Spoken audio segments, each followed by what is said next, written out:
Welcome in. It is another edition of the Saturday Show here on 97.5, the KSL Sports Zone. I'm Alex Napoles. Still no Christian Esparza as he continues the baby sabbatical, but rumor has it he'll be back on Monday. Sitting in for Christian Esparza, it's Parker Long. Parker, how's it going, man? I'm doing great. Happy to do this one last time before Christian gets back from his baby sabbatical. Glad he can spend a little bit more time with his newborn baby boy.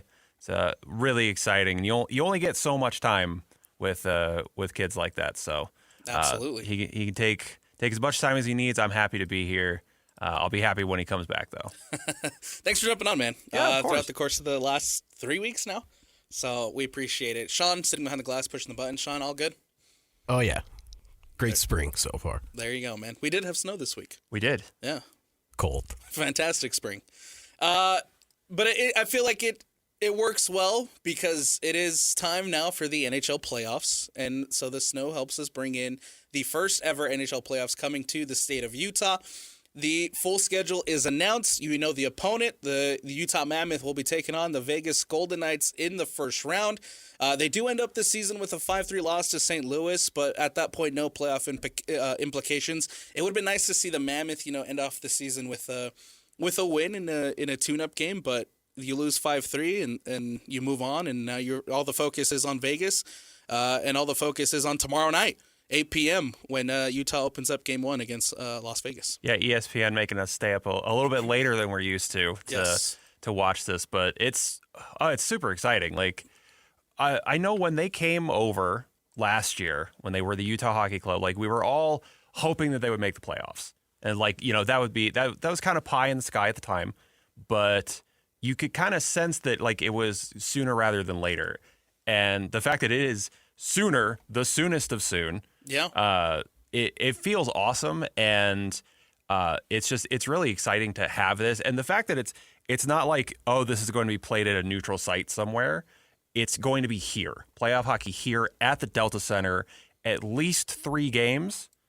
And like that's an opportunity for an already just wild and super passionate Mammoth fan base to like really just dial it up another couple of notches. Like forget about it going to 11. It might go to 14 or 15 at the Delta Center. The full schedule has been announced, so you will have Game 1 on Sunday, as we mentioned. Game 2 will happen Tuesday. That one also happening in Vegas. And then Friday, April 24th, here across the street at Delta Center, Utah will become the 26th state to host NHL playoffs. And that's phenomenal. To be able to do it in year 2, to be able to go from after the craziness that happened almost 2 years ago to the day of being able to bring this franchise in, being able to get it up and running so as quickly as Ryan Smith and company did. And now here we are, year 2 of the Mammoth. They're getting ready for NHL playoffs, and I'm really excited for the fans of Utah to experience the playoff environment again. It's been a while since Delta Center is at playoffs. Yeah, it has been a bit. And we'll get to that later in the show. There may be another team housed there that is that's looking to maybe break that streak. But yeah, for the Mammoth, like we were both here when kind of the rumblings of Utah might be getting an NHL team started happening, and then it seemed like all at once. Bam. Okay, Utah has it. Literally, they're here. It literally happened overnight. Yeah, they're getting flown in. And it's like, wait, what? Yeah. What? I go to sleep for 8 hours and this happens? Really? Okay. But like, it's a good thing to have happen overnight all of a sudden. So it's really, really amazing. And with the like loss to St. Louis, like leading into the first playoffs, like, yeah, sure, you would want to see him win. You always want to see him win. You want to see him win 82 games in a year. The fact that it doesn't matter and like for the standings and that nobody got hurt, that's true. That's all I'm looking at. Like, that is true. If you could just forfeit that last game and make sure that no one gets hurt, I might be down for that because you want to be as healthy as possible going into the playoffs. You want all your guys because you want to be the best version of yourself. I do think, it is unfortunate that they do lose that last game. You would have wanted them to head into the Stanley Cup playoffs with the win, but overall, the positive is you don't lose anybody. Overall, the positive is that you now get to focus on Vegas. You get to focus now on a playoff game, and you move on to the Stanley Cup playoffs. And I think this Vegas matchup is interesting. And I was having this conversation with Lloyd Cole yesterday, and I think ultimately, because of the progress that you've seen with the Utah Mammoth, with missing out on the playoffs last year, they improve on their point total heading into this season. They obviously clinch that playoff spot. They get the wild card one. They're taking on Vegas, and so the year-to-year improvement is already there. You see it. I would like them. Whether they move on, whether they beat Vegas or not. I think this team should be proud of the accomplishment that they've achieved. Should be proud of the work that they've put in this season to make it to the Stanley Cup playoffs. And you hope that it's a very competitive series. I don't want to see a 4-1 where the Mammoth, miss out on moving up to the next round. But even if they don't move on, if they force a Game 7, if it's competitive up until the very last second, I think that's exactly what you want to see from the Utah Mammoth heading into, again, their first ever playoff. Yeah, in any kind of series, so the World Series, NBA Finals, or NBA playoffs, anything like that where you have a possibility of a Game 7, you always want to get to Game 7. As much as we would love to, just sweep them 4-0. Yeah, or you just sweep them. Yeah, sweep them or Game 7. No in between. I don't want any of this fight. Yeah. Like 4. I don't want to see a 4-1. Yeah. 4-1, 4-2 nonsense. No, none of that. We want either a full sweep by the Mammoth of Vegas or a Game 7, kind of either way, but obviously leaning where we want the Mammoth to win. One thing that I'm thinking of is, so something interesting about the way that the NHL schedule is set up, where you play, I believe, every team. Every team plays every team. That, in my mind, makes it a little bit harder to establish rivalries until you get into the playoffs. Yes. And I think this is a rivalry that, even though they are in different divisions, because of the geographical sort of proximity that you're in, I think this is a rivalry that the NHL really would love to see, because Vegas, the biggest entertainment town in the world, or at least it's trying to be, and then Utah, kind of the scrappy up-and-comers. Nobody really knows what we have to offer here. And I think those two going kind of head-to-head and creating a rivalry for the ages, to continue forward through, the next 100 years of Utah Mammoth, 100+ years of Utah Mammoth, right, would be a really great addition to an already great season. Just start that off, get the fire started there. I do think you need rivalries if you're the Utah Mammoth. I know Utah Mammoth fans talk about Colorado, talk about Vegas, but this is a great opportunity to build that rivalry against Vegas. You got to be competitive. Yes, with Colorado to be a rival of them. Yes. I mean, they've played Colorado great at times. Other times, not so much. But they've had their moments against Colorado. They've had their moments. I do think, though, that you're absolutely right. This is a perfect opportunity to build some type of rivalry with the Vegas Golden Knights, and it starts with what we hope and anticipate to be a phenomenal playoff series. As far as the Mammoth goes, and as far as this series against Vegas goes, I guess I'm curious to hear and to figure out people's concerns about the experience, right? Because we've talked about it all season long. This is a young group. This is a group who necessarily hasn't been in this moment before. Obviously, Clayton Keller made it to the playoffs a couple years ago with the Coyotes, but the large majority of the core of this group hasn't been in this moment, right? Logan Cooley, Dylan Gunther. And so I'm curious how they treat the moment, not allowing it to get too big, right? Not allowing it to mess with the way that they play, right? To go into this series, obviously it is a playoff game, but treat it in a way where you don't let the moment get too big for you because of your lack of experience of not playing in a playoff series before. Yeah, and I think that's where Bill Armstrong really that's going to be his ultimate flex, is the roster construction. You've got a bunch of young talent on here. And a young talent can take you far, but to really go all the way, you need veteran presence. And I think we have got that.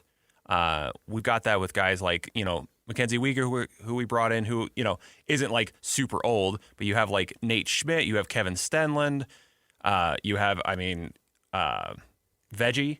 Yeah. You got a bunch of these guys in here who are good and talented in their own right, but a large part of what they bring is that veteran experience of playing in big games and being able to kind of be extra coaches on the bench and like get these young guys back in the headspace that they need to be in to play the best version of their hockey, which is, as we've seen, good enough to make it to the playoffs. And if you believe in the talent that you have, it might be good enough to go all the way if they are in the right headspace. Yeah.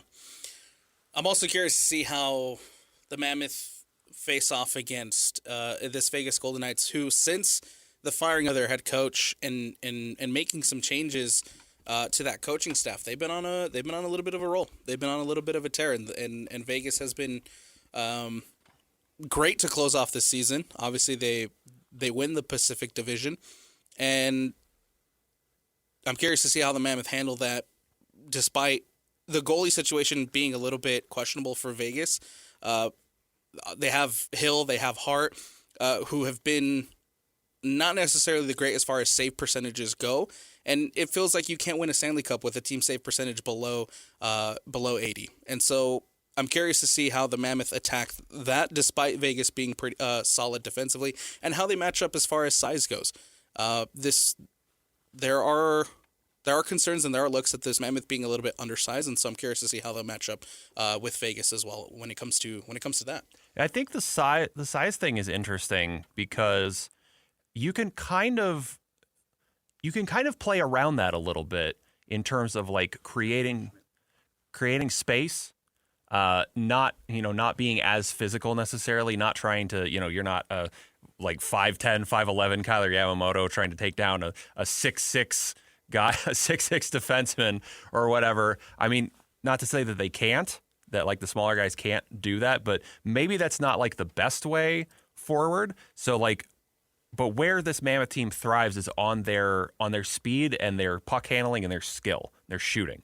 So if you're able to kind of create a little bit more separation, maybe stay out of the reach of the big bullies, you give yourself a little better opportunity to show off the skills that you have and kind of make those shots that with the save percentage you have a pretty good analytically driven chance of them going in, and you winning 3-2. A win's a win. Yeah, absolutely.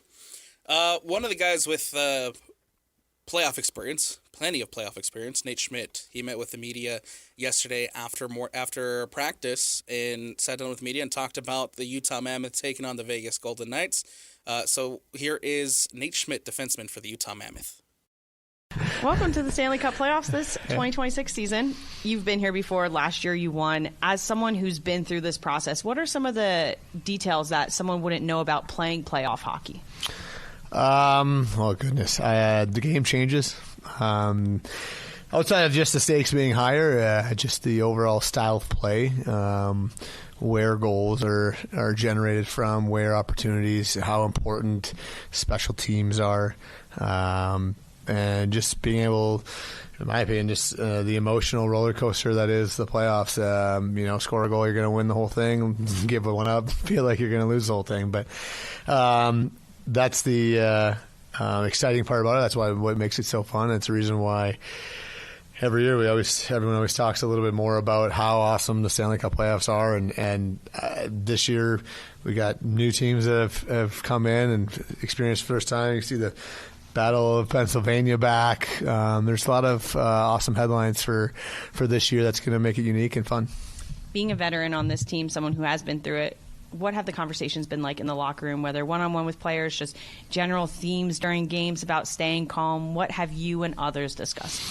Well, some of those things we'll see if they come to fruition here. I have spoken with guys that might not have as much experience with it, but sometimes being naive, ignorance is bliss in some of those situations. But I just said, listen, it's It's so much fun. Slow it down. Enjoy it. It goes by fast. And you never know when you're going to have another chance to be back here. So just try and soak it all in. That's kind of the message I've been into now. And whether you win game one or lose game one, like, you got to have faith in what your game looks like.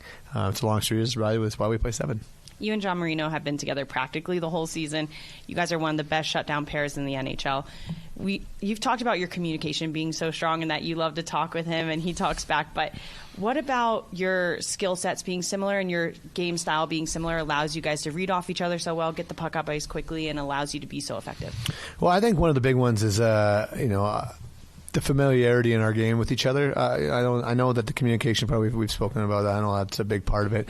And I would just, I would say how much I trust in what he's doing, right? John's a little bit of a unicorn of a player. The way he's got poise and way he handles the puck is very elite. And so for me, trying to find that extra open ice for him all the time, or just trying to be a little bit extra of a voice for him, because that's what makes me feel comfortable when I'm in that type of environment, when I'm getting open for him, when he's making his little plays. It just opens the game up so much more for me. And I always, like I said, I always have to start and end our conversations with talk. Otherwise, I'm not going to go anywhere. Someone so familiar with Vegas, the environment, the fan base, those types of things. How do you guys prepare for that? How do you prepare for what the fans are going to bring down there, and just what that organization, the kind of the standard that organization has set? Yeah, you can't. I mean, it's just I played there in the playoffs. Played for that team in the playoffs. It's a rowdy atmosphere. It's fun. It's exciting. I look at it as like a positive. It's so much fun to be a part of. You want that. I'd much rather it be definitely loud than incredibly quiet. So I think it's gonna be a fun game one. It'll be a lot of times the guys are gonna look around and the bench is gonna be rumbling, the music's gonna be playing, and warm ups, all the stuff that they got going on. It's a show. They do a great job, and like we said a little before, just slowing down the moment and understanding where you are, and we deserve to be here, and we're a good team. Things are gonna happen in the game that you don't like. Fans are going to get up and get rowdy, and you're going to have to be able to harness that emotion. But if you take it as if we can find a way to quiet them down, then that's a win for us. Someone who's gone the distance, last season won the Stanley Cup. What kind of potential do you see in this team going into their first playoff berth?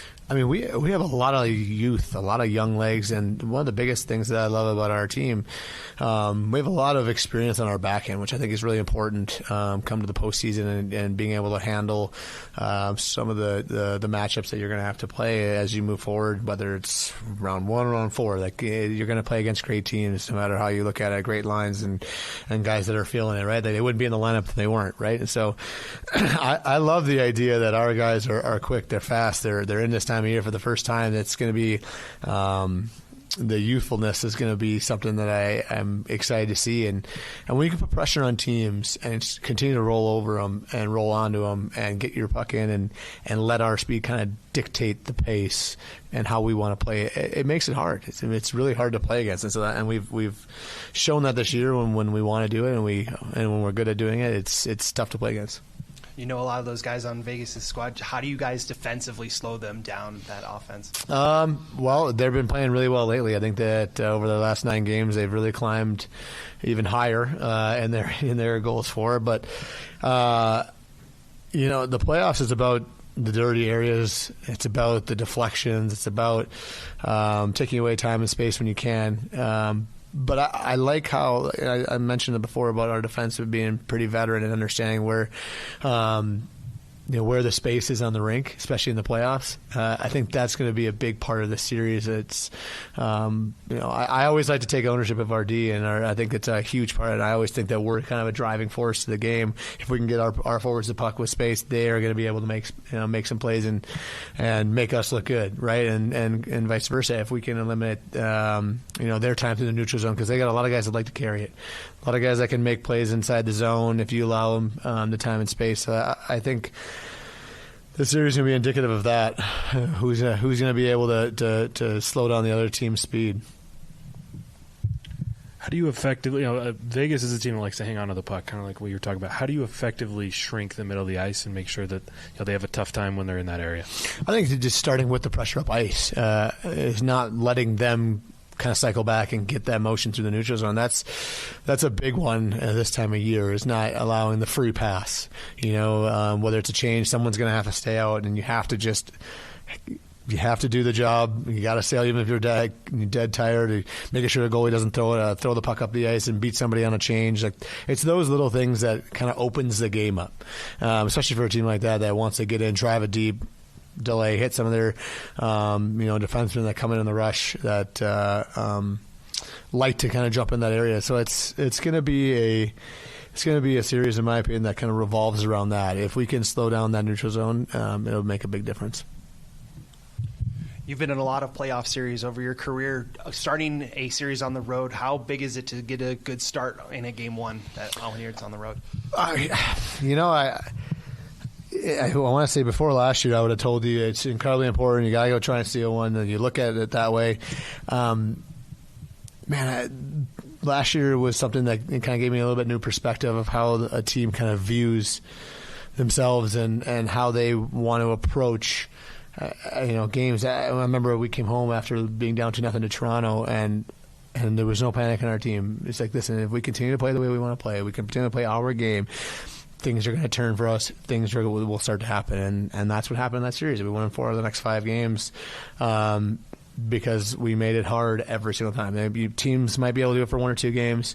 Are you able to do it to beat us 4 times, right? And that's kind of the message that I like to kind of want to portray with our guys is that, listen, you're not going to go 16-0. That's not going to happen. I don't think it's ever happened. I'm not an NHL historian, but I'm pretty positive it's never happened. So you're going to lose games. You're going to make mistakes. And once you kind of go into the game knowing that that's going to happen, that you're going to make a mistake, I'm going to make a mistake, we're going to want to save back, they're going to want to save. Once you get over that fact, you realize it's a game that you've played your whole life and you should be able to have some fun with. I think that last answer there from Nate Schmidt is so important. And a really great mindset for this team to have, right? The understand that you're not going to go in and you're not going to be able to sweep the entire series and make it to a Stanley Cup Finals, right? It's okay if you don't start the series as hot maybe as you want to, because at this point it feels like it's a little bit of it's a marathon, not a sprint, right? It's best of 4. There's going to be another game next, so don't beat yourselves up if things don't start off the way that you want them to. Don't beat yourself up if you end up taking a hard loss in game 1 or game 2 or whatever. It's not the most important thing to get to start off super super hot, because you don't want to fizzle out later on when it's crunch time. Love the mindset that Nate Schmidt is taking into this first ever Stanley Cup playoffs for the Utah Mammoth, and hopefully that the rest of the team is going in with a similar mindset of let's make this a fun series. That's absolutely, and I want to say a couple things about Nate Schmidt. One, he's a great interview. He's just he just pops off, like he pops off the screen, pops off the mic, like he's just got a great way about him. And I think linked to that, he is the kind of veteran that you want on your team of young guys, because Absolutely. Not only has he been through it, like a lot of guys have played in the Stanley Cup playoffs, but he has an approachability and a wisdom about him that I think lends itself well to younger guys who are maybe they're struggling after a game 1 loss. He's the kind of guy that you want to go up to and be like, hey, Nate, how, like, you've been through this, how did you do this? And he will dispense that wisdom in a really approachable and kind of kind way. To your point, man, it feels like right now the Mammoth have a really good mix of young guys who can grow up to become stars, mixed with guys who have been in these situations before, been in these moments before, and they have a good mix of the vets, and they have a good mix of the young. And so I think that's what makes this Mammoth team so fun, and what makes this Mammoth team so special. And I'm excited to see them take the ice when they take on the Golden Knights.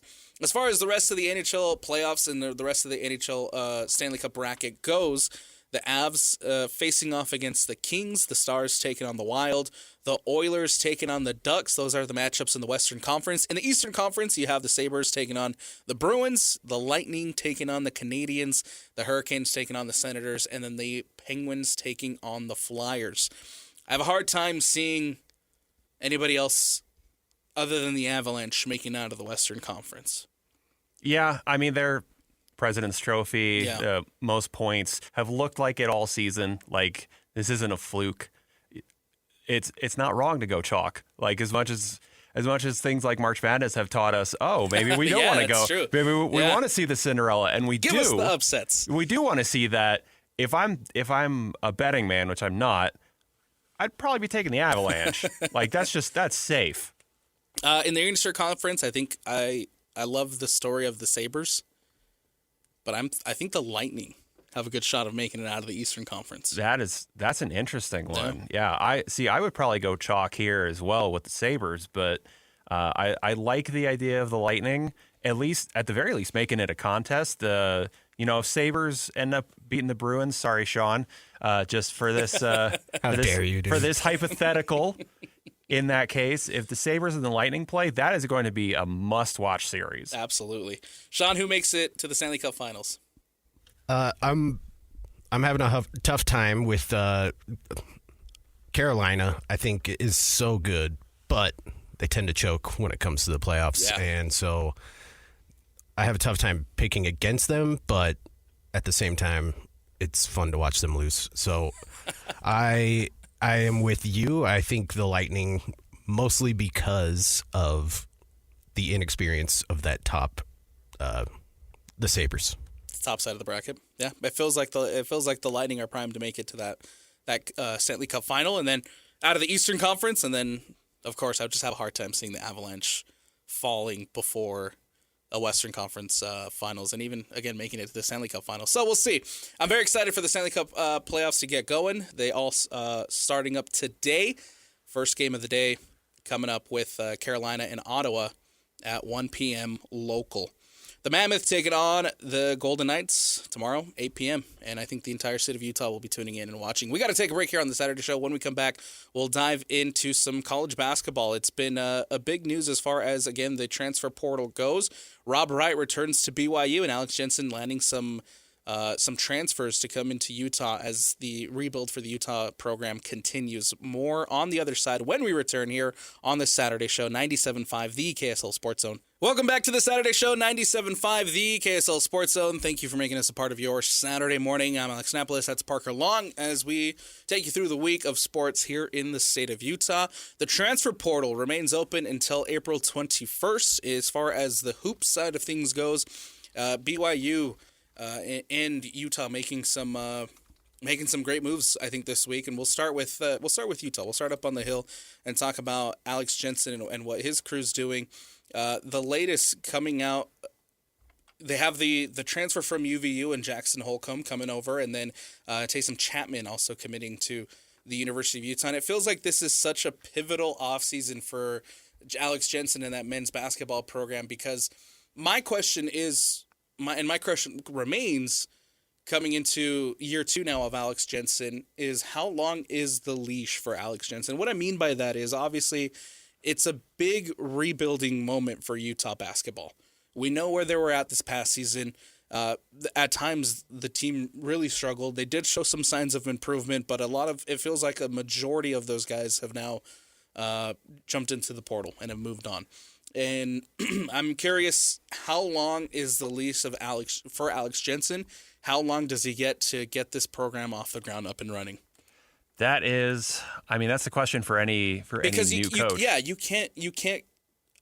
Right. It's a new coach. He's rebuilding the program. He's rebuilding the culture up there for the men's basketball program. But at some point, winning 2 conference game winning 2 conference game isn't going to cut it. No, not even close. And I think the leash it might be just a little bit longer because of Alex Jensen's history here. Mm-hmm. If you bring in a new guy that has no ties, that wasn't part of your program before, hasn't been around the state, maybe you don't have that kind of personal connection to him, and you're like, okay, well, things aren't working out here.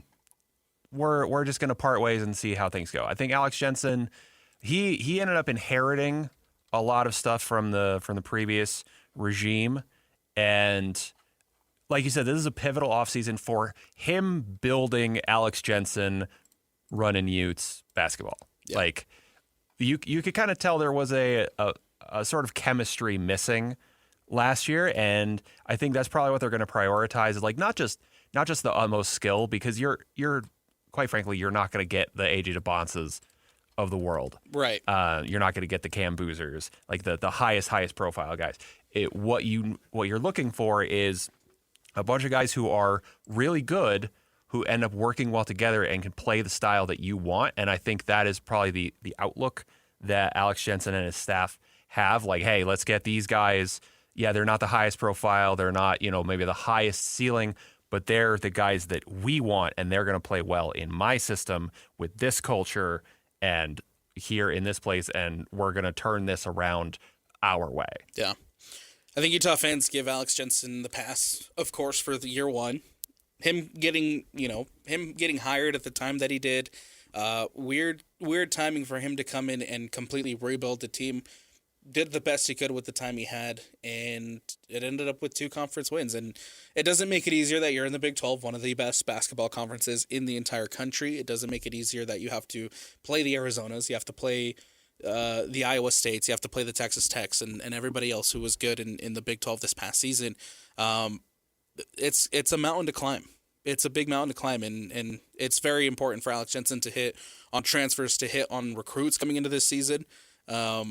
And I'm curious to see how this Utah team looks with now Jackson Holcomb coming in, who was one of the catalysts of that UVU team. UVU, who was so close to making the tournament this season, ended up missing out on the NCAA tournament with a heartbreaker there at the end against, I believe it was Cal Baptist, if I remember right. 16 points, 7 rebounds, 3 assists, and a 53 field goal percentage for Jackson Holcomb at UVU. I'm excited for this one. I'm excited for this transfer, and I'm excited to see what he brings to that Utah team.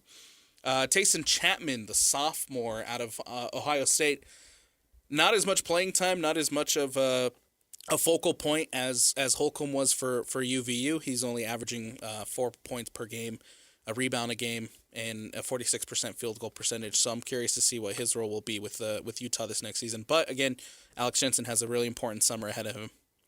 Yeah, it's you kind of wonder, and like I assume this isn't the end of what we're going to see, because I mean we're going to have there's still time. There's still plenty of time before the basketball season starts.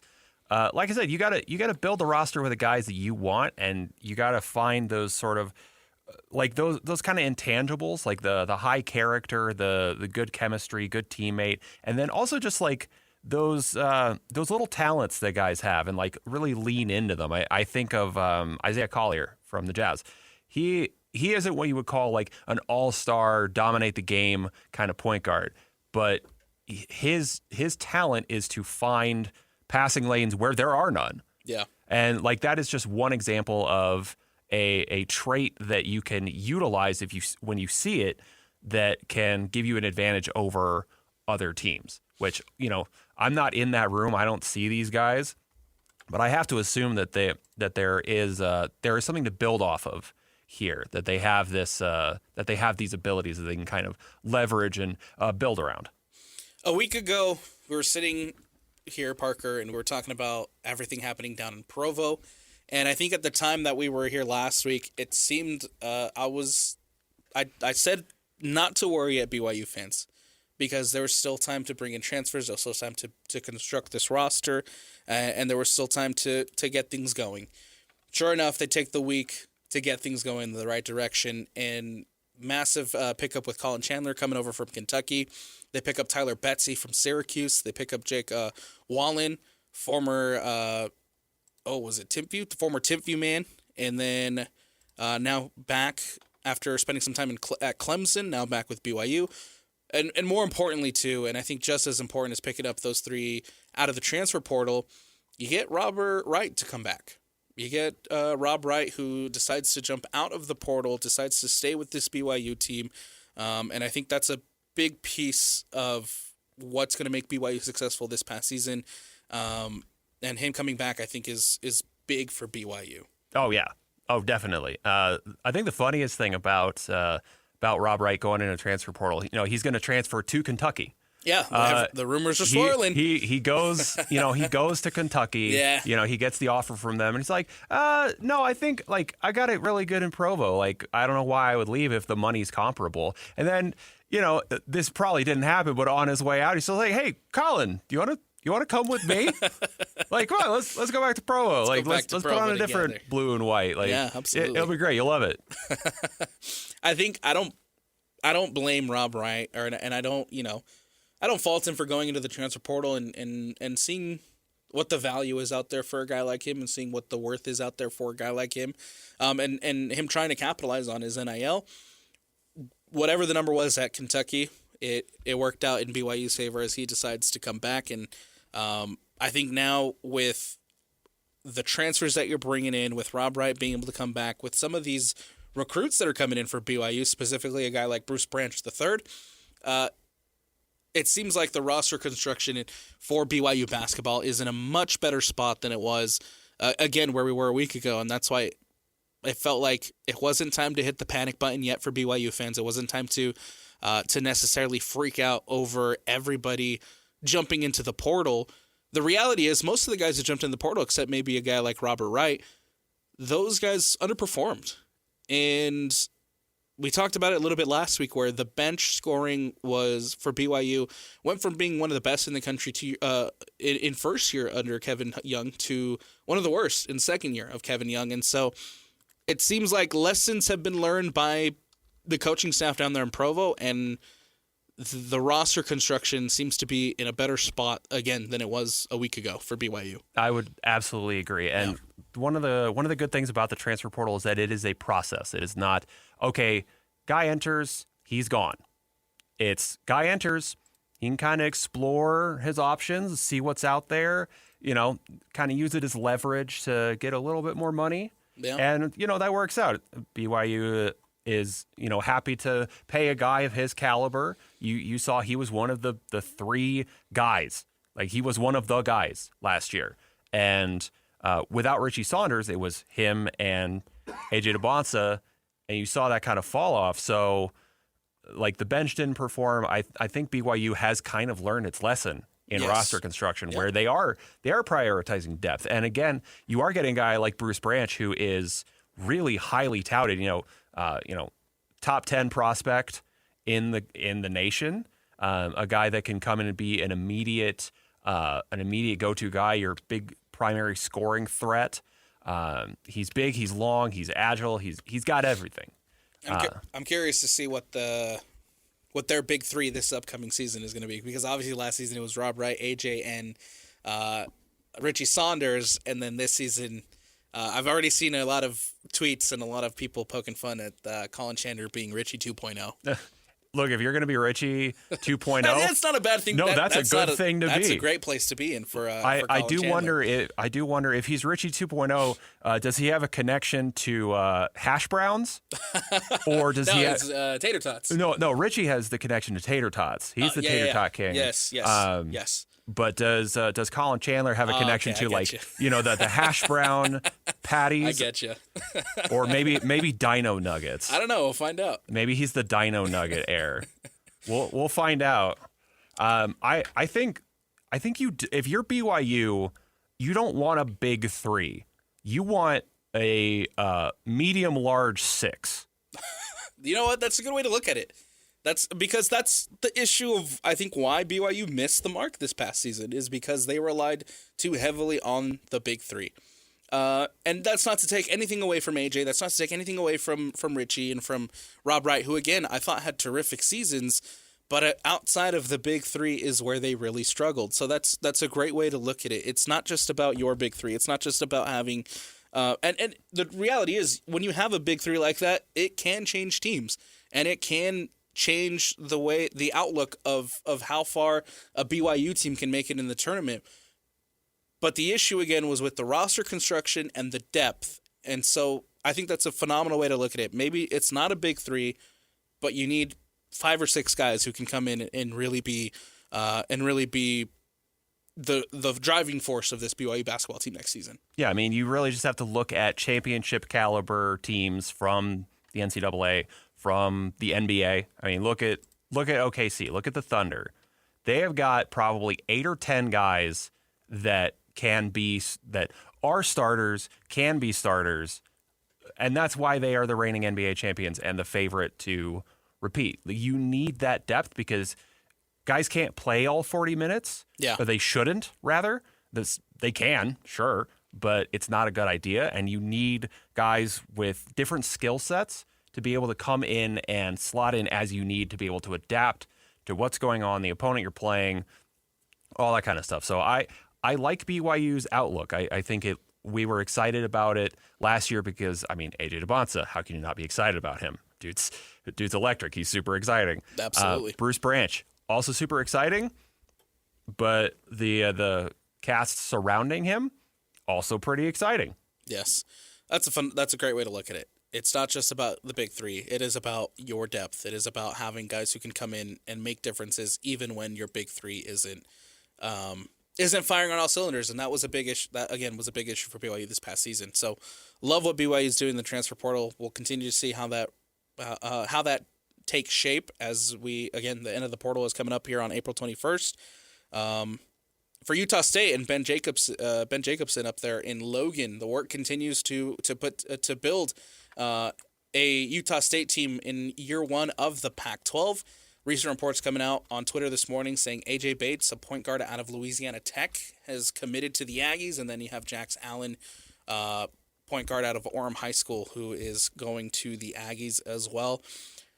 Bummer to see Adlin Elamine committing to Cincinnati, but he follows Jared Calhoun, and he'll now be in the Big 12. Yep.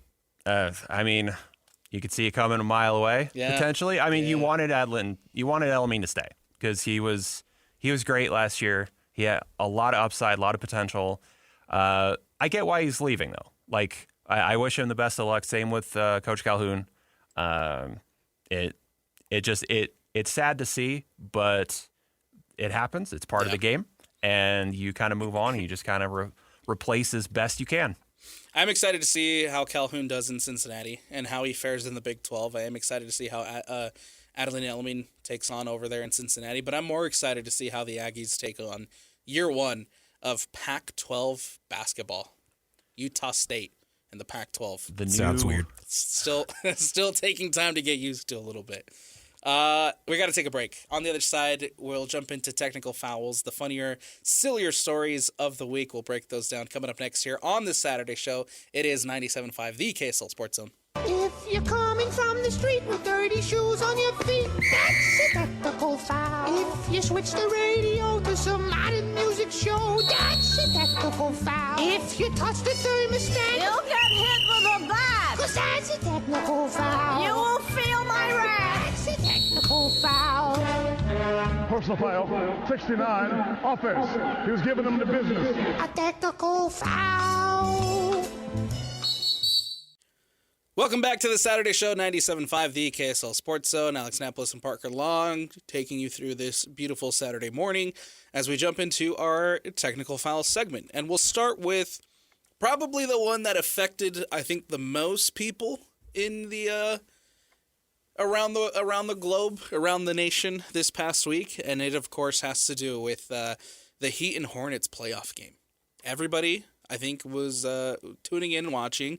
First of all, I'll give credit to the NBA. We'll start there. I'll give credit to the NBA because the play-in tournament has been fun. We'll dive more into it, but you can tell the basketball is different when there's something on the line, when there's qualification to the actual playoffs on the line, and so the the play-in tournament has been fun for the NBA. But as the Hornets and the Heat go into overtime, the last minute of overtime, it's crunch time. And Amazon Prime's video streaming service, which is, of course, the first ever NBA playoff game that they are streaming and they're putting out there, goes black for just about everybody who's watching the game. Not a good look. No, horrible, horrible look. It is a do-or-die situation for the Heat and the Hornets.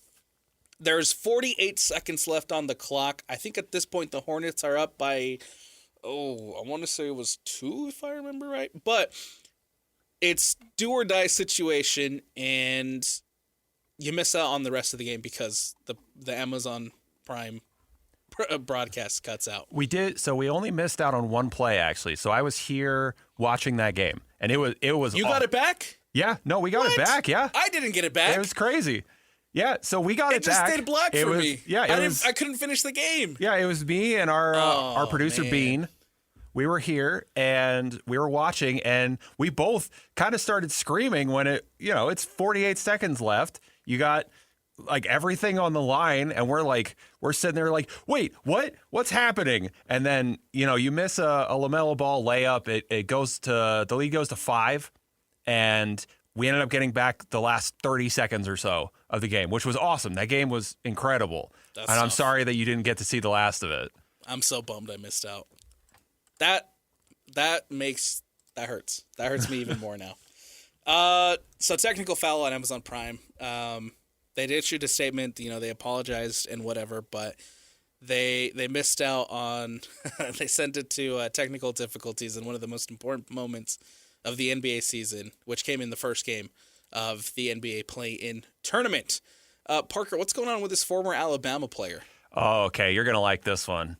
So early 2024, a national championship with the Alabama Crimson Tide, defensive tackle Luther Davis.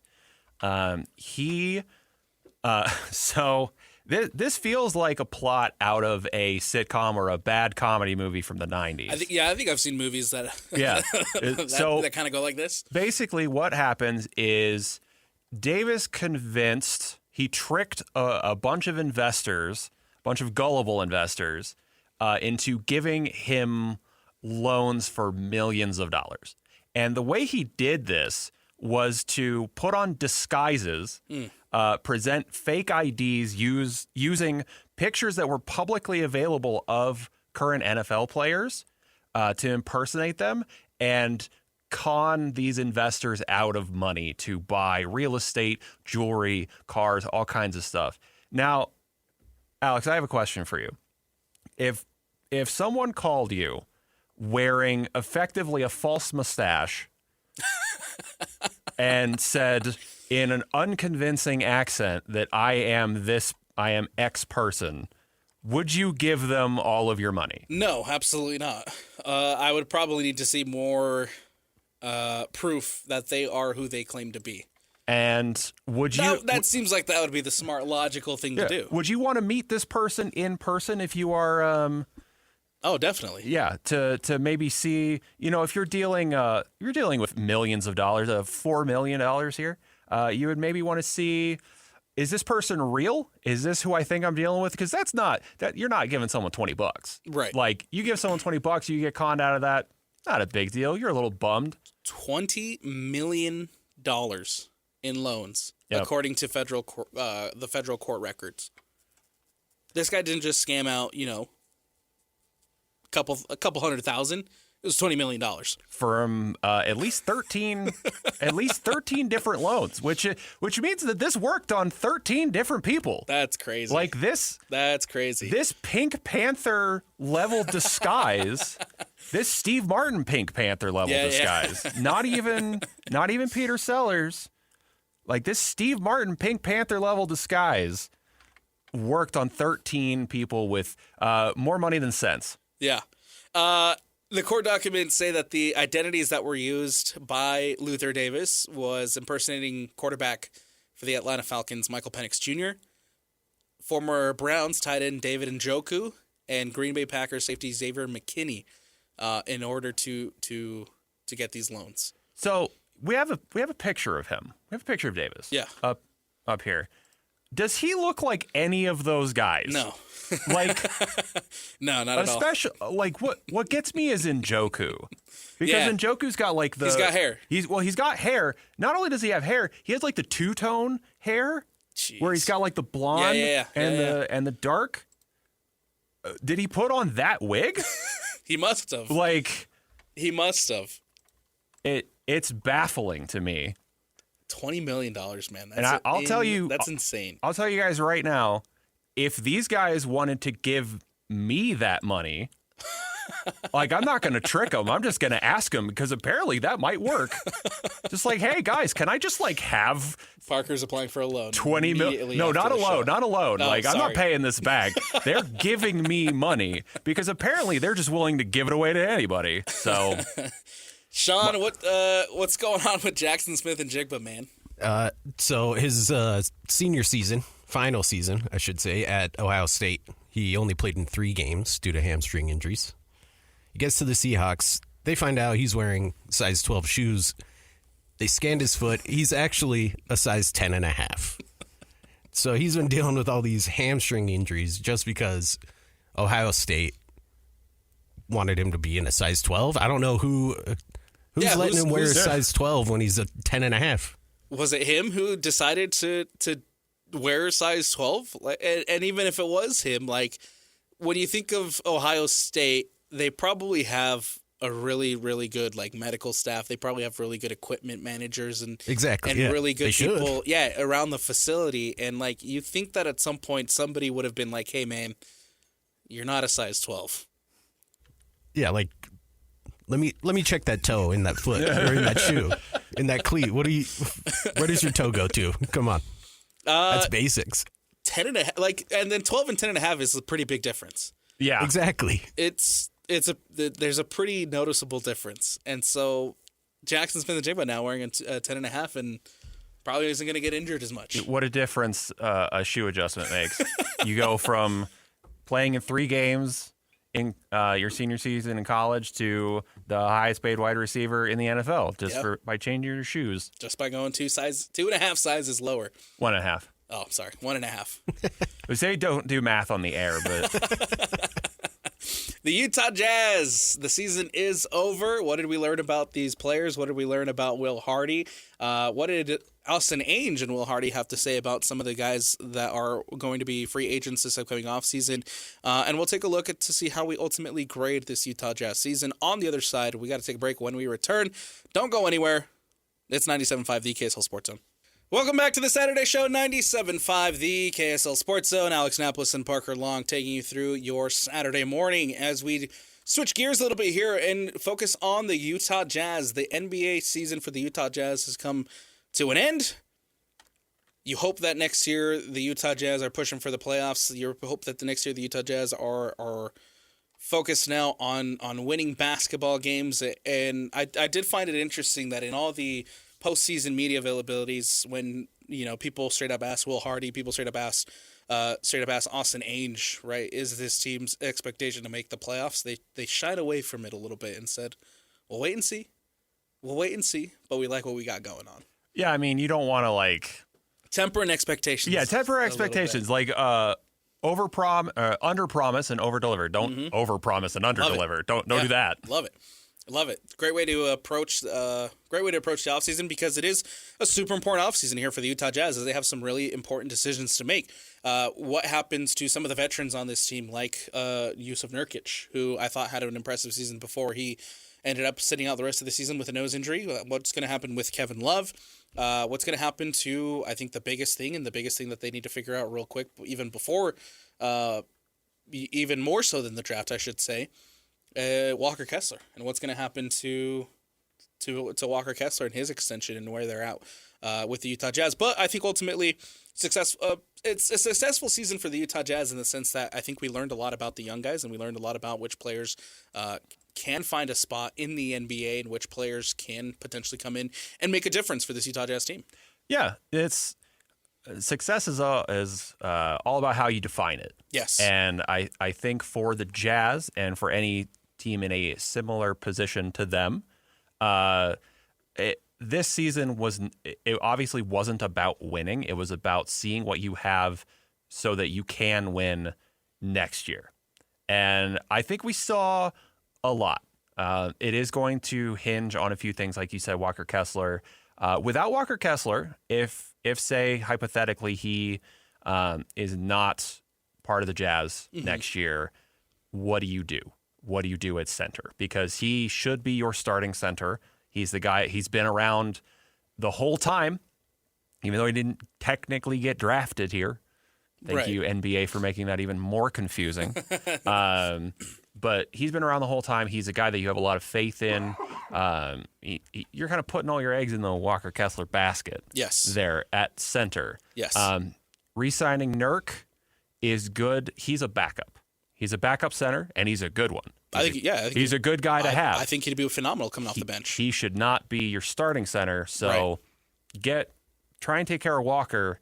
And if Walker cannot be taken care of, you gotta move quick, and you gotta move decisively, and you gotta find someone that's really, really good. Yeah, and it sounds like as far as what we've heard from the off season, at the end of season media availabilities, I should say, from the Utah Jazz, from guys like Will Hardy and guys like Austin Ainge, is that conversations are being had with Walker Kessler, and conversations about Walker Kessler and Jaren Jackson Jr. being the anchor points of the Utah Jazz's defense heading into this next season is going to be a major focal point as far as defensive improvement goes for the Utah Jazz, which they desperately need. Yes. I think we saw a lot of really phenomenal scoring and a lot of really good, offense for the Utah Jazz, as far as guys like Keontae George stepping up, as far as guys like Larry Markkinen and continuing to be elite, but the defense is where the Jazz need to figure things out, and the Jazz is where they need to improve the most.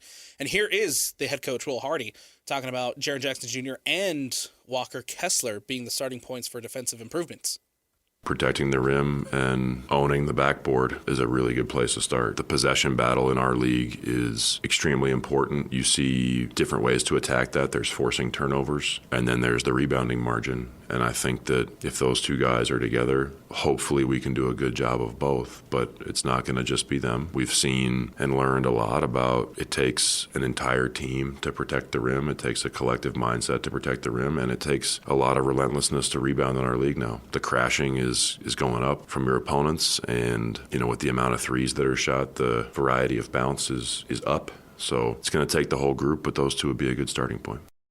It's going to take the whole group, absolutely, but you do feel a lot better when you have a guy like Jaren Jackson Jr. and Walker Kessler back there protecting that rim. And I mean, just from that comment alone, it sounds like this team is banking a lot on relying on essentially Walker Kessler coming back for next season. And so curious to see how those conversations evolve and everything that happens with Walker Kessler. And I think every Jazz fan out there wants Walker Kessler to return for next season. Yeah, I think there's a great love for Walker in this community. Like he's a big part of it, pun definitely intended.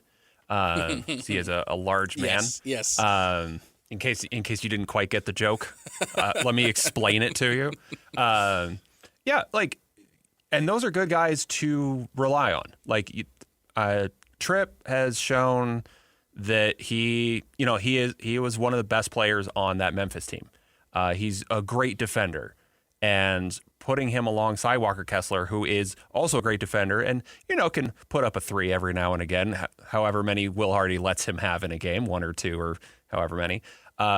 You have those guys, and your basically non-existent defense skyrockets into potentially elite. And with guys like Nurk at backup center, with guys like Flip, who I think improved a lot this year, you have the potential to be a really well-rounded sort of team, one that you haven't seen in quite a while, and should be, good, ripe fruits of your labor. Absolutely.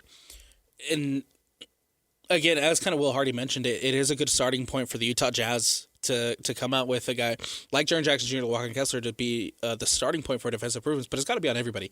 Keontae has to be better defensively. Ace Bailey has to be better defensively, and I think every single person on that roster, whoever is still on that roster heading into this next season, has to be better defensively. And we'll pivot now a little bit to hear from Austin Ainge as he talks about where Walker Kessler's at with his decision to return to Utah or not.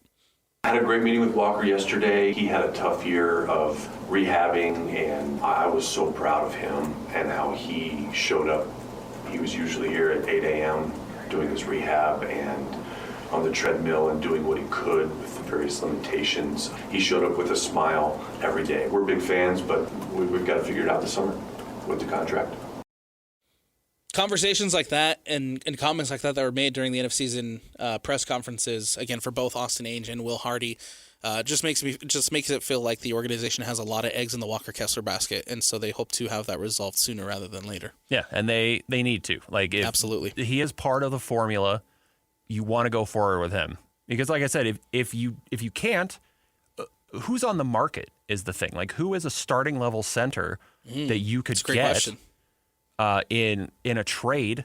Which, I mean, the Jazz have assets, so they can trade. They have some players they could trade as well, but you don't want to do that. Yeah. You want to keep the guy who knows the system, knows the culture, knows the coaches, knows the players, is what you want. So they're going to work on it. I trust actual Jedi Danny Ainge and Austin Ainge. Like, they're absolute Jedi mind tricks from Danny Ainge over the course of his career. I trust that front office to get it done the right way, because you see what they kind of built in Boston and how competitive they are. No reason to think that would change here. So I'm optimistic, maybe foolishly so, but I'm optimistic. And you bring up a really good point, right? If Walker Kessler and the Jazz can't get it figured out, and Walker Kessler can't, end up staying a player for the Utah Jazz, what is the backup plan, and where do the Jazz go? Because Ryan Smith was on Pat McAfee yesterday, and he made a really great comment about, free agency doesn't really exist right now. The only way to improve is through trades and through the draft. And we'll listen to a little bit of what Ryan Smith had to say on Pat McAfee here in just a moment. But because free agency doesn't exist anymore, do the Jazz immediately look on the trade market and say, what big guy can we get? What center can we get to bring in and essentially replace Walker Kessler? Because the question is still out there too for Nurkic, right? Whether or not Yusuf Nurkic comes back. But just as you mentioned it earlier, it seems like Nurkic is suited to be the guy off the bench and to be your number 2 center. And I think that's a really great spot for him to be in. And a little bit of what we saw this past season, right? With him splitting time with Flip at the 4 and the 5.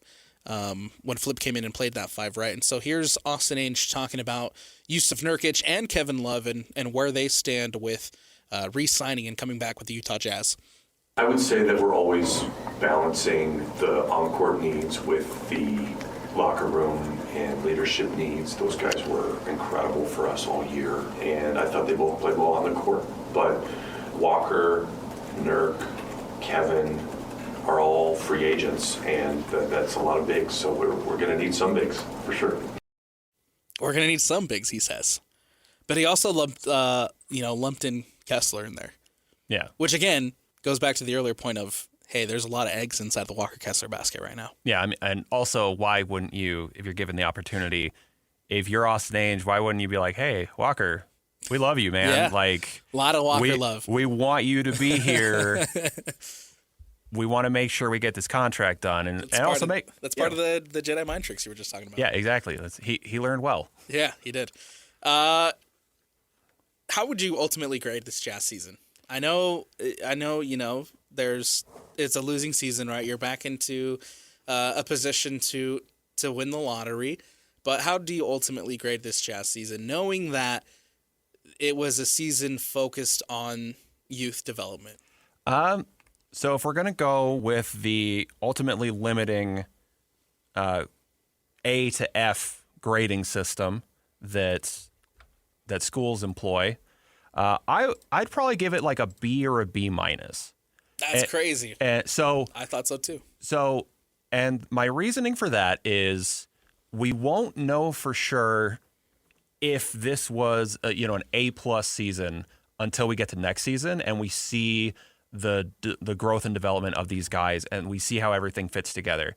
As I see it now, I think you did the assignment. You accomplished the task. You did it well within your means. You maybe you didn't. Things didn't go exactly as you planned everywhere, but overall, you got a very good look at some of your younger guys. Ace Bailey got to play the whole season, minus the little bit that he was like sick and injured at the beginning, but he finished the season strong. You got to look at some like depth guys and like Bez and Bang and oh my gosh, John Conchar, guys like that. And so yeah, I think like a B minus. it looks good right now. I'm kind of waiting to see the sort of proof of concept come to fruition next year, but overall solid. I'm about in that B+ range too. And if again, not looking at it from a win-loss perspective, but just from what you've seen with the young guys and the steps that they've taken in the development that you've seen from not just your rookie Ace Bailey, who you anticipate to be an all-star caliber player down the road, but of course guys like Cody Williams, who there was questions and concerns of whether or not he can make it at the NBA level, and I think he's certainly come in and proved that he could this season. And the same thing can be said about Kyle Filipowski, same thing can be said about Bryce Sensabaugh, the same thing can be said about Isaiah Collier. And so there's just from looking at it from the youth development perspective and where the Jazz want to go with this rebuild, and finding a guy like Keontae George and unlocking a guy like Keontae George, I should say, him having this breakout season this past season, absolutely from the youth development standpoint, B+. Yeah. Would you say Keontae would be like the MVP of this particular Jazz team, like this season? Oh, he has to be. Yeah, has to be. Keontae George is the MVP for the Utah Jazz this past season, because of the steps that he's taken. There was that stretch. I want to say it was like December, January, where he was putting up 30 a game. Yeah, and again, just him being able to unlock this new step in his game. There was that people asked Ryan Smith, not Ryan Smith, Austin Ainge. People asked Will Hardy in the season interviews if Keontae George and the steps that he's taking have kind of sped up the rebuild, and they said, and trying to see if the decisions to trade for Jaren Jackson Jr. or whatever was due to the fact that Keontae has taken just a big step, and they didn't outright come out and say it, but it helps your rebuild and it helps the process of where you're at when Keontae George had the season that he had, and that's why he's, in my opinion, the MVP for the Utah Jazz this season. It definitely doesn't hurt when you have a guy take a leap. Like, he didn't just take a step; he took a leap. Oh yeah, from year 2 to year 3. Yes. Which, like, it was incredible. Like, I was impressed from day one because listening to he had his struggles last year. Mm-hmm. He really did. And he comes out this year, he's putting up 30 and he's really like being a leader. Yeah. I think like his confidence took such a huge boost. The skill's always been there. Yeah. Like, he's always been a really, really good ball player, but the confidence to lead the team and like be more vocal and like be confident in executing the plays and leading the team on the floor and off the floor, like in the locker room, everywhere, building on this like really excellent Utah culture that guys love being a part of. It's going to sound worse than it is. I would give Keontae my most improved. Counting the leap from year 2 to year 3, I would give him the most improved by far and away. And that is what has really helped to speed run this sort of rebuild and, not set the Jazz back another year. Instead, push them forward to where next year they should be pretty good. So you have Keontae as your MVP and your most improved for the Utah Jazz? No, actually. Oh. So I'm going to go in a little bit of a different direction for the MVP. I'm going to give you the good soldier, Kyle Filipowski. Oh, because okay. So okay. The success of this season, what was based on losing. First of all, kind of counterintuitive, but you wanted to lose as much as you could, but you wanted to get a look at all the young guys, Flip included, and you wanted to see his versatility. Now, I think we learned that he's not a center. He's not built like one. He doesn't really have the skill set for one. That's not to get down on him. He is what he is. He is a 3-4 kind of guy, and he can do it all. He is a jack of all trades. He can really do it all. And I think because he was put in such a disadvantageous position by being asked to play the 5 when Walker's out, and Tripp is out because Tripp could play that 4 stretch 5 kind of role. He's trying to like punch above his weight a little bit, really, actually, literally. Yeah, literally. So I would give him my MVP because he did exactly as the Jazz asked him to do, grew in the process, and really helped give the coaches a better sense of what's going on with the rest of the team by doing exactly what they asked him to do and fill those roles that he's not exactly suited for. Yeah. See, that's crazy because coming into this, I had it in my mind Keontae George MVP, and I had Flip most improved. Yeah. So I was flipped from what you hey. have. I think Kyle Filipowski to me is the most improved. Would win the most improved player this season, and I know you could probably go again Keontae George there, but I think MVP more suits Keontae for what the Jazz have this season. Yeah. So I have a different view. Yeah. But I perfectly understand where you're coming from. Absolutely.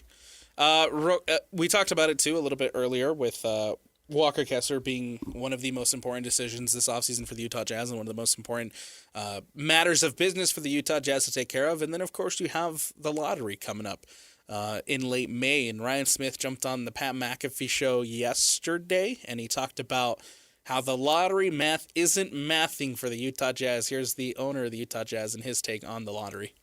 And then you come in and you've got a world-class draft like you have this year with arguably some marquee players. And you're also, I came in new to the league. This is my, 4.5, 5th year how it is. We started out when I took over. We were number 1 in the league in the regular season. Whatever. We've got to pull that car into the pit for whatever reason. And then we're here and we go into this draft process. I'm also taking over a franchise, never won the lottery, never moved up in the draft. At some point the math's got to start mathing. Like how do you do that? And the odds, and you're seeing that from a bunch of teams. So we're going to figure out a solution. I trust Adam. The ownership group's incredible around the league. We're not afraid to battle it out. There's options about flattening it. There's options about putting restrictions in there. But the most important thing is what is the rebuild experience for the NBA, and how long do we want these teams to come in? And I think the difference this year that's probably kind of startling everyone is fan bases are actually on board for maybe the first time I've seen in history of, hey, you've got 10 teams. We want our teams to be down in a level. Now, when you go out on the court, I don't care who you are, our players are playing to win. This is their livelihood. This is their contract. You saw that with us. We didn't finish with the worst record. We were 4th or 5th. Our guys want to win every single night. They want big contracts. This is their opportunity. And so that's a long answer, but I think it comes in that order where if you look at everything being categorized as tanking, it's not the way to look at it. There's a rebuilding process for 8 to 10 teams every year that are going to have to go through that. And so that's the process that we should be looking at. And the lottery and the draft is kind of a downstream effect of that. I think well put by Ryan Smith. And then obviously the big conversation and ever since probably the All-Star break, right, when the commissioner goes in and finds the Utah Jazz for winning a game against Miami in which he sat players in the fourth quarter.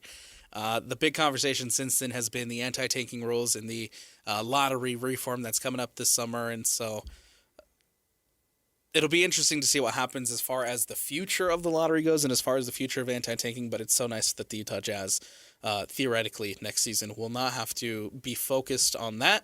And hopefully the maths for the Utah Jazz this season where they can find themselves in a position to move up this offseason in the lottery draft. One can only hope. One can only hope. We got to take a break here on the Saturday show. When we come back, we'll jump into 5 minutes of. There's still plenty to talk about, but not a lot of time left, and so we'll break it down with 5 minutes of. Coming up next here on the Saturday show, it is 97.5, the KSL Sports Zone. It's that time again. 5. 5.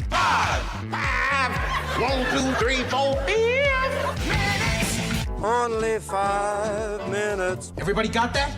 Oh, yeah. It's all coming together. Get on with it. Tick tock, tick tock, tick tock. Yes, get on with it. Welcome back to the Saturday show, 97.5, the KSL Sports Zone. Alex Napoles and Parker Long here on a Saturday morning, and we jump into 5 minutes of. Plenty to talk about still, but not a lot of time left in the show to talk about it. So we'll start with the NBA playoffs.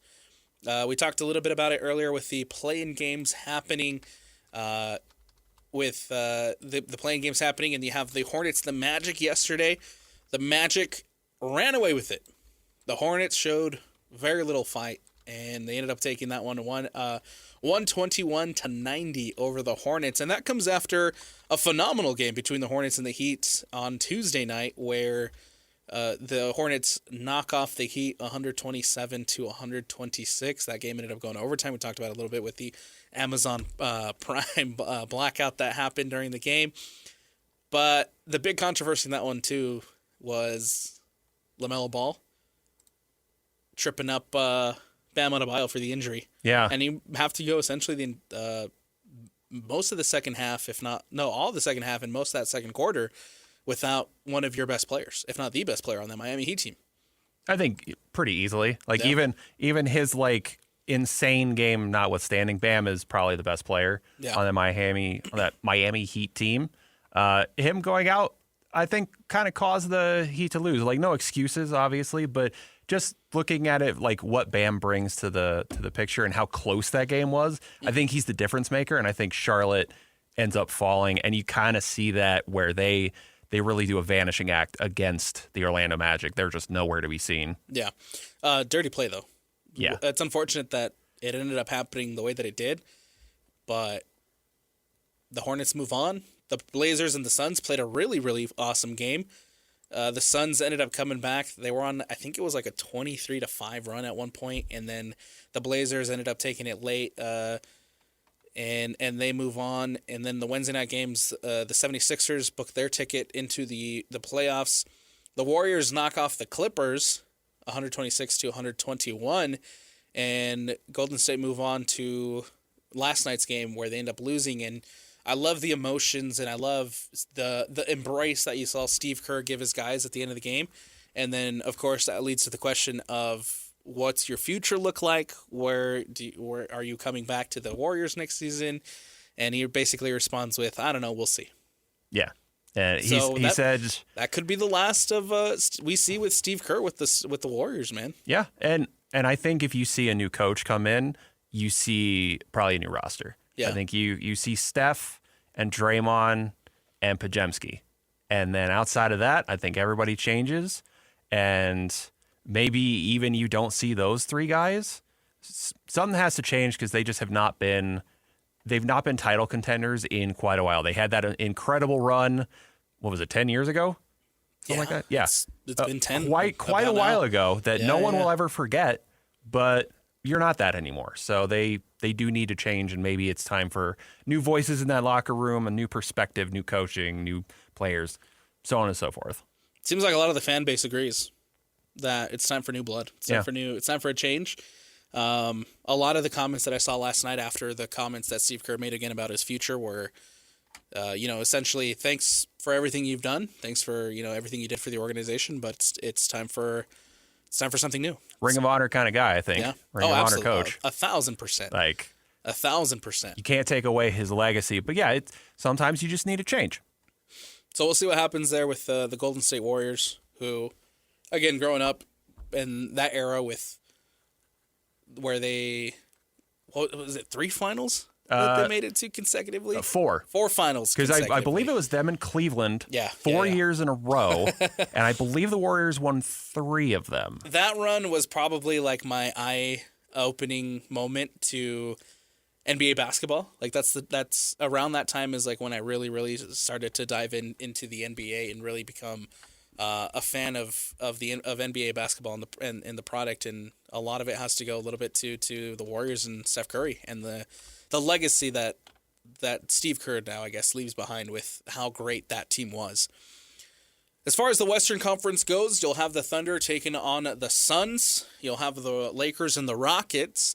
LeBron, KD, one last time, maybe, possibly. Knowing those two, probably not. Probably not.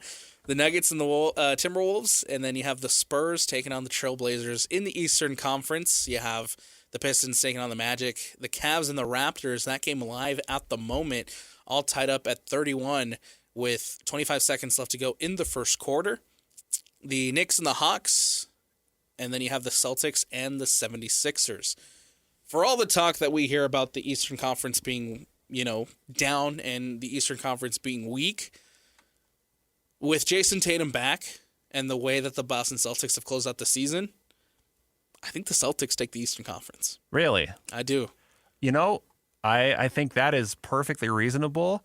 I think the Celtics have had enough success that personally I would love to see the Pistons. I would love to see somebody else do it. Don't get me wrong. I think you're right, though. I think the Celtics have the best chance. They just seem like the most complete, well-rounded team. Yeah. Tatum is not a shadow of himself. He is exactly who he was before. He's looked awesome. Jaylen Brown's looked awesome. Derek White, like that whole roster, like they're so well constructed. They play so well schematically. They play for each other. It's really good. If it weren't the fact that they've won so many championships, I'd be more down for it. I want to believe in the Cavs. I don't. I want to believe in the Cavs. I think that Harden move potentially does make them a better team. It's down the stretch here in the playoffs, but not a great look when the night before you open up Game 1 against the Raptors, the trade rumors for Donovan Mitchell are swirling all over the place. The rumors coming out of Cleveland are saying that if Donovan Mitchell does not sign an extension, they'll be looking to move on from Donovan sooner rather than later. I would say that might be a reasonable move. You want to, if a guy's not happy somewhere, and we all know the skill that Donovan has, he would find a place somewhere else, and he probably wants to go to a not just kind of in the mix team, but like contending team. Yeah. So if you're a Jazz fan, if you're a Cavs fan, that's the last thing you want to hear, though. Again, the night before you open up your first series against the Raptors, which we know the Cavaliers last year disappointed in the playoffs, disappointed as far as the expectation of where the Cavs were. They were the number one team in the East last year. They end up losing in the conference semifinals to the Pacers. The Pacers end up going to the championship, right, against OKC. And a lot of, pressure for the Cavaliers heading into this season. They make that trade for Harden. The pressure goes up even more when you make a trade like that, when you go all in to win this season. And so we'll see if the Cavaliers are able to do it. Yeah, I don't have a lot of faith that they can. I don't think James Harden puts them over the edge. It was probably the right trade to make if you wanted to do that because of who was available and the price you would have to pay and everything like that. But there's something about them that just doesn't seem quite at the same level of a Boston or of Detroit, even in their own conference. You're big on the Pistons, huh? Yeah. I mean, I'm all for a kind of an underdog story. Like the Pistons for the last, 20 years, 30 years, something like that? Yeah. For a long time have been kind of the underdogs. They've been a laughing stock of the NBA world. So it'd be nice to see them at least make it to the finals. I think that'd be a really interesting story for me. In the Western Conference, give me a Thunder Spurs conference finals all day, air day. Yes. That is a Thunder Spurs conference finals is going to feed families, as they say. Wemby and Shea, please. Yes. All day. Wemby and Shea all day, every day. Absolutely. I think the West has a really good chance of going chalk. I don't know if there's anybody else outside of the Thunder, the Spurs, and the Nuggets who really have a chance of making a conference finals. I know the Timberwolves have been there, done that, right? I don't think the Blazers have the experience yet. The Lakers, I think it'll come down a lot to Luka Doncic and his health. If Luka Doncic is healthy, they might have a chance to make a deep run. If Luka Doncic isn't 100%, I don't know if you are able to make it very far. I think without Luka and without Austin Reeves. And without Reeves, yes. I forgot about Reeves. If it was just Luka and Luka was coming back at 75%, I'd say, yeah, you have a chance because, they play once every 3 days or whatever because the NBA playoffs take 2 months to do for some reason.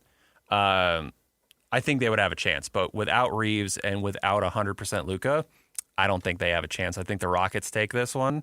I'm 1,000,000,000% with you on Thunder Spurs. Mm-hmm. And either one coming out of there, totally fine with. Like, going in the championship, totally fine with either one of them. I think the only team that is, I think the biggest threat to either one of those teams right now is the Denver Nuggets. Other than that, I feel like there is a little bit of a drop-off between the top three and the rest of the Western Conference field. So we'll see if the Nuggets are able to knock off. If they move on against the Timberwolves, they would face the Spurs in the conference finals. So if they knock off the Spurs, they would then make it to that conference finals. But I think everybody wants a Thunder and a Wemby versus Shai Gilgeous-Alexander conference finals. So we'll see who comes out of the Western Conference. Switching gears real quick, it is draft week. It's crazy to think that the NFL draft is coming up this week, and it feels like the Seahawks and Patriots game was literally like 2 weeks ago, and now here we are with the draft beginning this week. And I think we know Spencer Fano and Caleb Lomu are going to be first round picks and locks for that first round. I'm curious to see where the rest of the field goes as far as somebody like a Chase Roberts and a Jack Kelly. Are they day 2 or do they go day 3? Yeah, it's an interesting question because you know that, so like getting Fano and Lomu out of the way, not only are they premium positions being bookend tackles, they are some of the best in this draft. And Lomu's a great left tackle, and I keep seeing him mocked to like the 49ers. I think the 49ers would do cartwheels if they got a guy like Caleb Lomu to replace Trent Williams, probably even as early as next year. Yeah. Because Trent Williams is like 37 or 38. Like I'd like that big, honestly. He's up there in age. He's not going to play forever. Get a guy like Lomu. He's big. He's athletic. He's smart. He's everything you want. Fano, probably going to go a little bit higher. Yeah. He's a little more like your Penei Sewell, where he's a really athletic right tackle, where, he's not the biggest guy. He's not like, he doesn't have the longest arms, which I've seen as like a knock on him that, you might have to kick him inside to guard, which he'd be an elite guard or center. Both of these guys, absolute first round locks. It's the other guys that are the biggest question marks because they're all good players, but they're not the knockout blue chip. Yeah, they're going to come in and be game breakers on day one. Leonard Barton, Logan Fano, Dallin Bentley for Utah, Chase Roberts, Jack Kelly, Isaiah Jada for BYU. There are actually no Utah State players in this draft.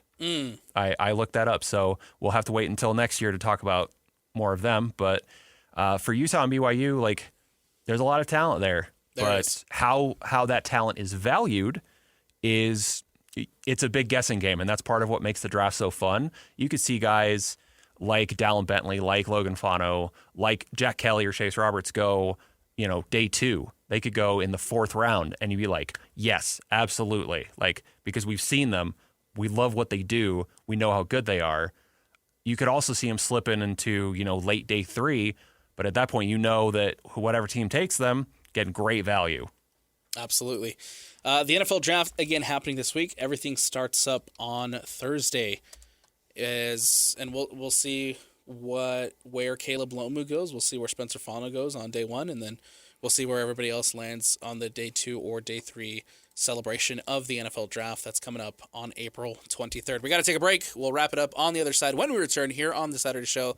It is 97.5, the KSL Sports Zone. Wrapping things up here on this Saturday show, 97.5, the KSL Sports Zone. Alex Napoles, Parker Long, thank you for making us a part of your Saturday morning. Parker, you brought up a really interesting question to me during the break that I want to bring up and talk about a little bit here as we wrap things up, and it is the play-in tournament worth it? Obviously, right now the NBA playoffs just wrapped up the play-in tournament.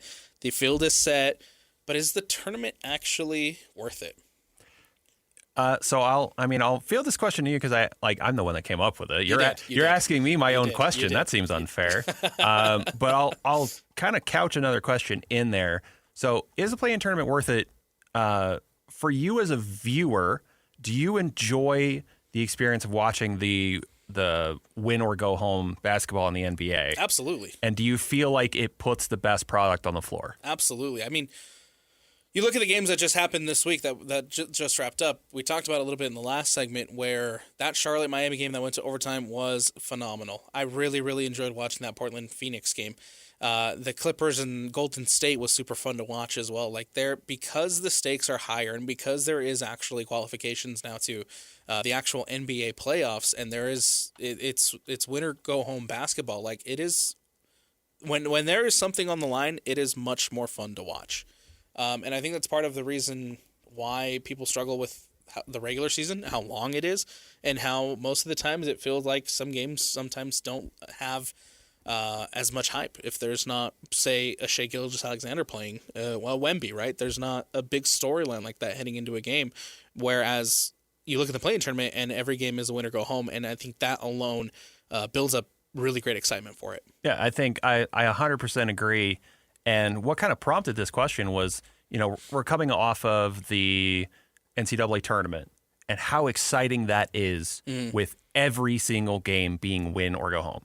And that makes every single game matter infinitely more than really any of the 82 regular season games that you play in the NBA, any of the regular 25 or however many it is in an NCAA regular season. The stakes cannot be higher than you lose and you go home. So I think like with the play-in tournament, obviously you can't really have a playoffs where it's win or go home. I think that would kind of be a little counterintuitive to what the NBA wants, and it means that you're not getting kind of the best overall product necessarily. But the play-in tournament to me has been a really exciting and fun time. Yeah, I think from a viewership standpoint, like absolutely, it is worth it. As far as, I guess, worth it for, say, a 10-seed team, maybe it's not as much worth it because there's only been one 10-seed who has actually made it into the playoffs thanks to the play-in tournament. That was last season when the Miami Heat, as a 10-seed, found their way into the NBA playoffs after taking down Chicago and Atlanta. They ended up sneaking in as the 8th seed despite being 10th in the standings. That's the only time the 10th team has ever made it. The 9 team hasn't had as much luck. The last time a 9 team made it was back in 2022. But other than that, it's been pretty chalky as far as the 7 and the 8 making it into the NBA playoffs. Well, I mean, really, at the end of the day, the best teams should be playing in the playoffs, right? Which, that idea, you could just nix the play-in tournament and just say, okay, top 8, that's who gets in. But there is a certain level of intrigue with the play-in tournament where you can have a 10 seed, you can have a Miami come in, and ideally they don't get swept in the first round like Miami did. You're kind of banking on that possibility, that potential Cinderella story, even though it's not going to work out like 99 times out of 100. The one time it does, everybody's going to be talking about it, and everyone's going to tune in more next year to see that potentially happen again, even though the odds are not in that favor. Ultimately, the play-in tournament, I think it's worth it. You get extra basketball, and I'm all here for more basketball. Extra meaningful basketball. There you go. Thank you for the correction. Extra meaningful basketball. I'm here for it. Today's schedule looks like this. The Salt Lake Bees have a doubleheader. It starts at 3:50 over on 97.5 and 1280. And then the RSL pregame show starts up at 6:30 on 97.5. You can catch that there. Tomorrow we'll have a Utah Mammoth extended pregame kicking off at 5 p.m. And that will lead you up to the Utah Mammoth's first playoff game against the Vegas Golden Knights. That puck drop is at 8 p.m. tomorrow. You can hear that and wall-to-wall coverage of all the sports that you love here in the city of Utah here on 97.5, the KSL Sports Zone. Don't forget to go download the app. Don't forget to go follow all the podcasts to keep up with all your favorite teams. And that's going to do it for us here on another edition of the Saturday Show. Parker, thanks again for sitting in, man. Love doing it. Anytime you guys want to have me back, I will be back here. Absolutely. Big shout out to Parker Long for stepping in for Christian Esparza while he's been out on his baby sabbatical. Big shout out to Sean Croshaw for pushing the buttons today and for stepping in with Jick and Ben too, as well as Christian Esparza is out. We hope to have Christian Esparza back with us next Saturday, and that's going to do it for us here on the Saturday Show. 97.5, the KSL Sports Zone.